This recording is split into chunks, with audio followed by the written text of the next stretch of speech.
में अवतल दर्पण द्वारा प्रतिबिंब का बनना किरण आरेख द्वारा दर्शाया गया है। पहली स्थिति में जब वस्तु अनंत पर है, Mn अवतल दर्पण है, P ध्रुव है, C वक्ता केंद्र है, F मुख्य फोकस है और Cp मुख्य अक्ष है। मुख्य अक्ष इस तरह से बनाएंगे डायग्राम बनाते समय कि जो दर्पण है वो आधा ऊपर रहे और आधा नीचे रहे, यानी मुख्य अक्ष Cp बीचों बीच बनानी है।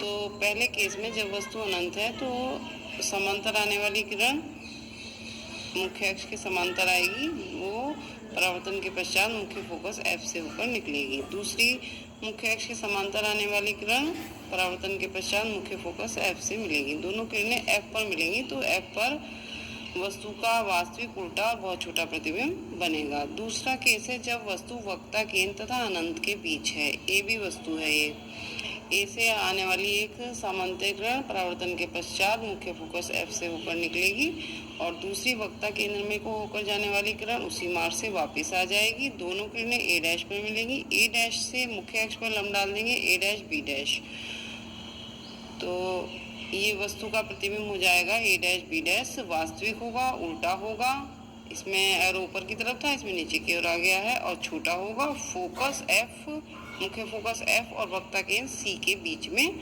होगा। तीसरा केस है जब वस्तु वक्ता केंद्र C अर्थात 2F मतलब फोकस दूरी से दुगनी दूरी पर वक्ता केंद्र पर रखी है। ए भी वस्तु है तो इससे चलने वाली एक समांतर किरण परावर्तन के पश्चात मुख्य फोकस F से निकलेगी और दूसरी फोकस की ओर जाने वाली किरण परावर्तन के पश्चात मुख्य अक्ष के समांतर हो जाएगी। दोनों ये A डैश पर मिलेंगी। A डैश से मुख्य अक्ष पर लंब डाल देंगे, A डैश B डैश, तो ये वस्तु का प्रतिबिंब हो जाएगा।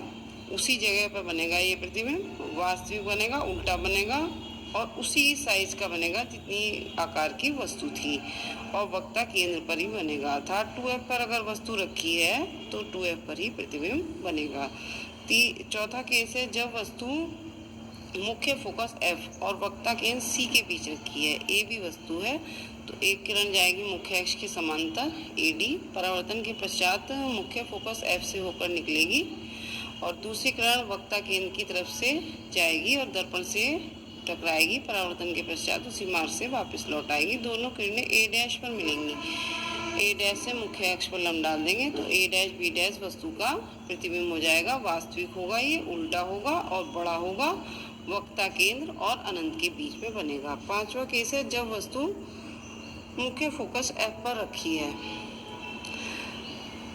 एक किरण बनाएंगे मुख्य अक्ष के समांतर, परावर्तन के पश्चात ही मुख्य फोकस F से होकर निकलेगी। दूसरी किरण वक्ता केंद्र की तरफ से चलने वाली दर्पण से टकराएगी और परावर्तन के पश्चात उसी मार्ग से वापस लौट आएगी। दोनों किरणें ये समांतर हैं तो प्रतिबिंब वास्तविक, उल्टा, बहुत बड़ा, अनंत पर बनेगा। छठा केस है जब वस्तु ध्रुव P और मुख्य फोकस F के बीच में रखी है, यानी कि दर्पण के बहुत पास में रखी है जब वस्तु, तब तो A भी वस्तु है। एक किरण बनाएंगे, वक्ता केंद्र से जाने वाली किरण परावर्तन के पश्चात उसी मार्ग से वापस आ जाएगी। दूसरी किरण बनाएंगे ध्रुव P की ओर, वह समान कोण पर परावर्तित होगी, जिस कोण पर आई थी, आपतित हुई थी, उसी पर परावर्तित हो जाएगी। ये दोनों किरणें फैलती जा रही हैं, इधर तो मिलने नहीं है। अब इन्हें डॉटेड करके पीछे मिलाएंगे, तो पीछे बढ़ाएंगे तो ये आभासी प्रतिबिंब बनेगा, अर्थात किरणें जो है मिलती हुई प्रतीत होंगी। सीधा बनेगा, इसमें और ऊपर की तरफ आ गया है, बड़ा बनेगा, दर्पण के पीछे बनेगा, फोकस और ध्रुव के बीच में बनेगा।